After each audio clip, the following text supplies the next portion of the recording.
about the kid, and I'll tell you what I know. What I know comes off an FBI report. Don't ask me how you can figure out. I've been around long enough. The kid gets, I don't think he was murdered. I don't think he was murdered because of what he knew. The kid's a nice boy, 27. He was not an IT expert, but he learned stuff. He was a data programmer, but he learned stuff. And so he's living on one street somewhere. He's living in a very rough neighborhood. And in the exact area where he'd been, there've been about 10, I'm sure you know all this, there've been about 8 or 9 or 10 violent, robberies, most of them with somebody brandishing a gun. And the kid's hands, I'm telling you, I'm sure you know it, his hands were marked up. The cops concluded he fought off the people, tried to run, and he shot him twice in the back with a .22, small caliber. And then the kids that did it ran. They got scared, didn't take his wallet. Okay, so what the cops do then, and here's what nobody knows, what I'm telling you.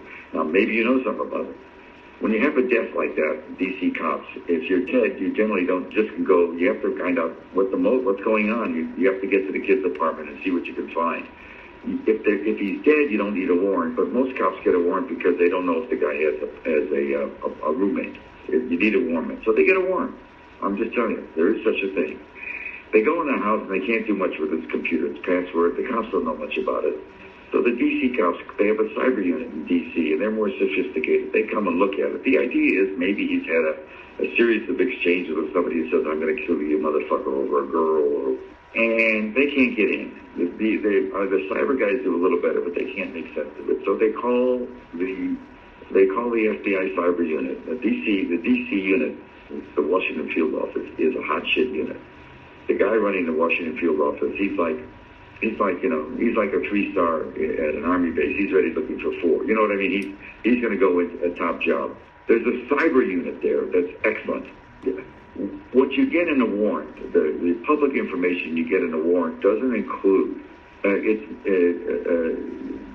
it does not include the affidavit underlying why are you going in, what the reasons are. That's almost never available on. I can tell you that. The existence of a warrant is a public document 99% of the time. So on the same warrant, they call in the Fed. The Feds get through, and here's what they find. This is according to the FBI report. What they find is he makes first of all, you have to know some basic facts. One of the basic facts is there's no DNC or Podesta email that exists beyond May 21st, 22nd. It's the last email from either one of those groups. And so what the report says that sometime in late spring, we're talking about June, summer's in June 21st. Late spring would be after, I presume, I don't know. I just say it says late spring, early summer. He makes contact with Wikileaks.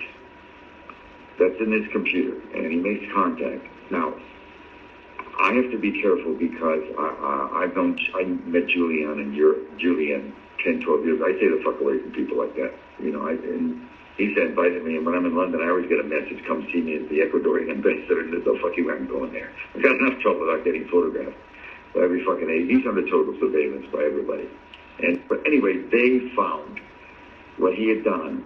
He had submitted a series of documents, of emails, some juicy emails from the DNC. And, by the way, all this shit about the DNC, whether hacked or wasn't hacked, but whatever happened, the Democrats themselves wrote this shit. You know what I mean? All I know is that he offered a sample, an extensive sample, I'm sure dozens of emails, and said, I want money. That later, WikiLeaks did get the password. He had a Dropbox, a protected Dropbox, which isn't hard to do. I mean, you don't have to be a wizard, IT wizard. He was certainly, he's not a dumb kid. They got access to the Dropbox. He also, and this is also in the FBI report, he also let people know with whom he was dealing. And I don't know how he dealt. I'll tell you about WikiLeaks in a second. I don't know how he dealt with the WikiLeaks and the mechanism. But he also, the word was passed, according to the FBI report. I also shared this box with a couple of friends. So if anything happens to me, it's not going to solve your problem. Okay? I don't know what that means. I don't know whether he was, anyway. But WikiLeaks got access, and before he was killed, I can tell you right now, Brennan's an asshole. I've known all these people for years. Clapper's sort of a better guy, but not rocket scientist. The NSA guy is a fucking moron.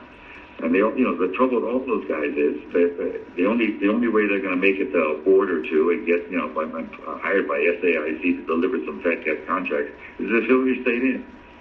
With Trump, they're gone. They're done. They're going to live on their pension. They're not going to make it. And I got to tell you, guys in that job, they don't want to live on their pension. They want to be on boards like they're make $600,000 for going to 4 visits. I have somebody on the inside. I've been around a long time and I write a lot of stuff. I have somebody on the inside who will go and read a file for me. This person is unbelievably accurate and careful. He's a very high-level guy. He'll do a favor. You're just going to have to trust me. I have what they call it in my business, long-form journalism. I have a narrative of how that whole fucking thing began. It's a Brennan operation. It was an American disinformation. And the fucking president, at one point when they even started telling the press, they were back briefing the press. The head of the NSA was going and telling the press, this fucking cocksucker Rogers, was telling the press that we even know who in the GRU, the Russian military intelligence service, leaked it. I mean, all bullshit. They were telling these I worked at the New York Times for fucking years, and the trouble with the fucking New York Times is they have smart guys, but they're totally beholden on sources. If the president or the head of the CIA tells them something, they actually believe it. I was hired at the Times to write about it, to go after the war, in the Vietnam War in '72, because they were just locked in. So that's what the Times is. These guys run the fucking Times. And Trump's not wrong. I mean, I wish he would calm down and had a better press secretary. You have to be so. Trump's not wrong to think they all fucking lied about him. I can tell you right now.